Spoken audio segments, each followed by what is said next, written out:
अस्सलाम वालेकुम क्लास 9। आज हम 9th क्लास की न्यू बुक की एक्सरसाइज 1.1 का क्वेश्चन नंबर 3 स्टार्ट करेंगे।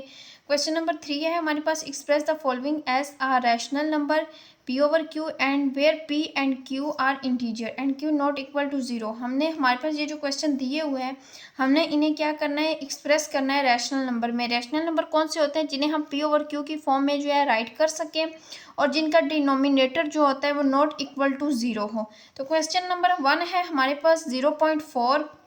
तो हम अपना क्वेश्चन नंबर 1 देखते हैं। क्वेश्चन नंबर 1 है हमारे पास 0.4। ये 4 के ऊपर देखिए हमारे पास जो है ये बार आ रही है, यानी ये रैशनल नंबर है। रैशनल नंबर की हमने दो कंडीशन पढ़ी थी, या तो वो टर्मिनेटिंग डेसिमल नंबर होते हैं, यानी उनका जो है वो आंसर डेसिमल के बाद टर्मिनेट हो जाता है, या वो non terminating recurring decimal number होते हैं, यानी उनका जो है डेसिमल के बाद आंसर टर्मिनेट नहीं होता, बट जो नंबर्स आते हैं डेसिमल के बाद वो रिपीट हो रहे होते हैं। सेम नंबर जो है वो रिपीट हो रहा होता है, वो रिकरिंग डेसिमल नंबर हम इसे कहते हैं। हमारे पास जो है ये 0.4 है के ऊपर बार दी गई है, यानी ये जो 4 है ये बार बार रिपीट हो रहा है। इसी तरह हम सबसे पहले इसे लेट कर लेते हैं x के equal, let by x is equal to 0.444 so on. ये हमारे पास क्या हो रहा है, 4 जो है ये बार बार रिपीट हो रहा है। ये हमारी जो है ये इक्वेशन नंबर 1 बन गई। अब हम इसे मल्टीप्लाई करते हैं 10 के साथ। अगर यहाँ पे दो डिजिट रिपीट हो रहे होते, फॉर एग्जांपल यहाँ पे 0.42 होता और इसके ऊपर बार होती, तो हम इसे 100 के साथ जो था मल्टीप्लाई करते।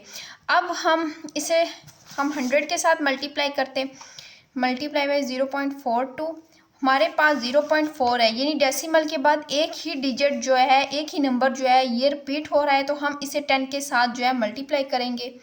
मल्टीप्लाई बाई 10,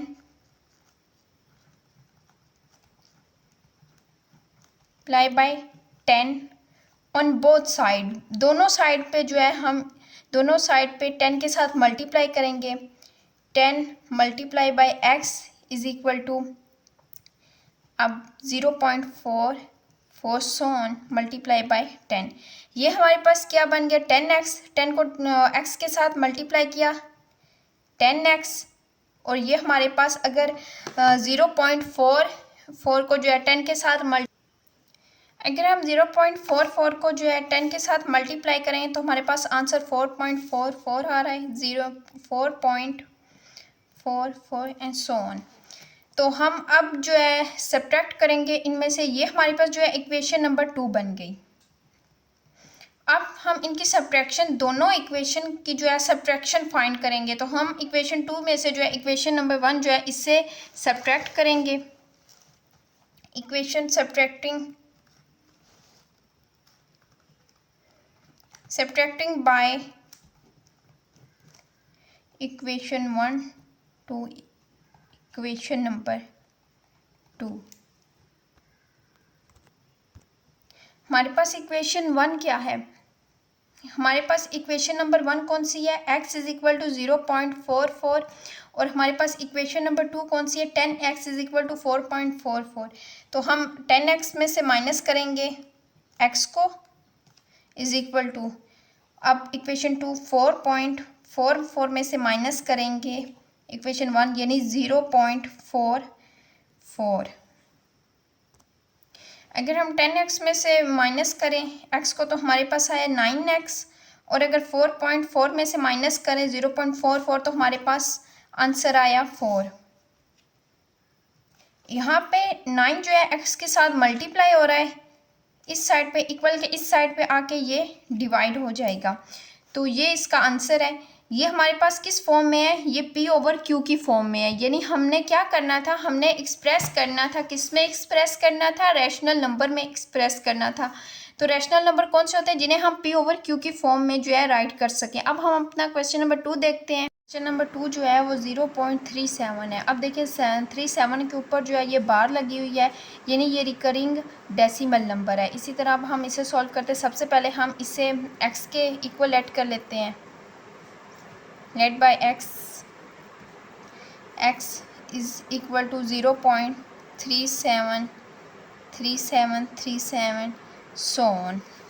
तो सबसे पहले अब हमें क्या करना है, हम इसे मल्टीप्लाई करते हैं। ये हमारी इक्वेशन नंबर 1 बन गई। सबसे पहले क्या करते हैं, मल्टीप्लाई करते हैं इसे 100 के साथ। Multiply by 100।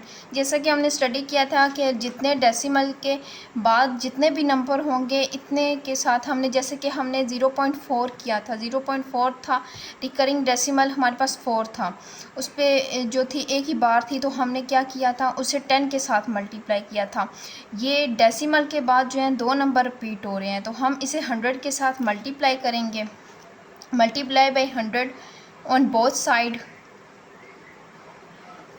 तो सबसे पहले 100 multiply by x is equal to 100 multiply by 0.373737 so on. 100 को x के साथ किया हमने मल्टीप्लाई, तो ये आया 100x इज़ इक्वल टू 100 को मल्टीप्लाई किया 0.3737 के साथ, तो हमारे पास आया 37.373737 सो ऑन। तो अब हम क्या करेंगे, अब हम इन दोनों इक्वेशन की सब्ट्रैक्शन फाइंड करेंगे। सब्ट्रैक्शन फाइंड करने के लिए जो है हम इसको इक्वेशन, ये हमारे पास इक्वेशन नंबर 2 है, हम इक्वेशन 2 में से 1 को जो है वो माइनस करेंगे। सब्ट्रैक्शन, तो अब इक्वेशन 2 में से हम जो है इक्वेशन नंबर 1 माइनस करेंगे। 100x minus x and 37.3737 minus equation number 1, इसमें से माइनस करेंगे 0.373737। 100 में से x माइनस किया तो हमारे पास 99x आया, और इज़ इक्वल टू 37 में से माइनस करें 0.37, 37 में से हमने माइनस किया 0.37, तो हमारे पास आंसर आया 37। यहाँ पे 99x इसके साथ मल्टीप्लाई हो रहा है, और इस साइड पे आके जो है ये डिवाइड हो जाएगा।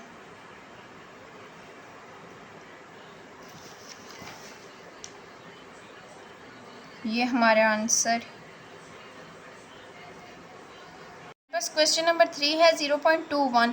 ये भी रिकरिंग डेसिमल नंबर है, और हम इसे सॉल्व करते हैं। सबसे पहले इसे लेट करते हैं x के equal, x is equal to 0.212121 so on.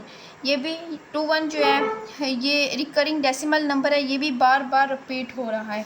तो हम अब इसे मल्टीप्लाई करते हैं 100 के साथ बोथ साइड पे। Multiply by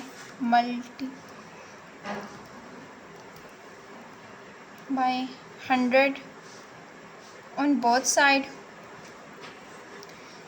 100 multiply by x is equal to 100 multiply by 0.212121 so on। तो 100 multiply by x हमारे पास है 100x is equal to 100 को 0.21 के साथ मल्टीप्लाई करते हैं। हमने 100 को मल्टीप्लाई किया 0.21 के साथ, 1.2121 जो है हमारे पास आंसर आया है। तो ये हमारे पास 121 सो ऑन। तो ये हमारे पास इक्वेशन नंबर 2 है, ये हमारी इक्वेशन नंबर 1 है। अब सब्ट्रैक्ट करेंगे हम अपनी इक्वेशन 2 में से इक्वेशन 1 को। Subtraction by equation 1 from 2। 100x में से माइनस करेंगे x को, इस इक्वेशन 1 को माइनस करेंगे। 100x में से माइनस किया x एंड 21.21 को माइनस किया इक्वेशन 1 में से 0.21 को सोन। तो ये 100x में से माइनस किया हमने x को, तो हमारे पास आंसर आया 99x। 21.21 में से हमने माइनस किया 0.21 को, तो हमारे पास आया आंसर 21। तो तो ये 99x, ये 99 यहाँ पे x के साथ मल्टीप्लाई हो रहा है, इस साइड पे इक्वल के इस साइड पे आके डिवाइड हो जाएगा। x is equal to 21 divided by 99, ये हमारा आंसर है।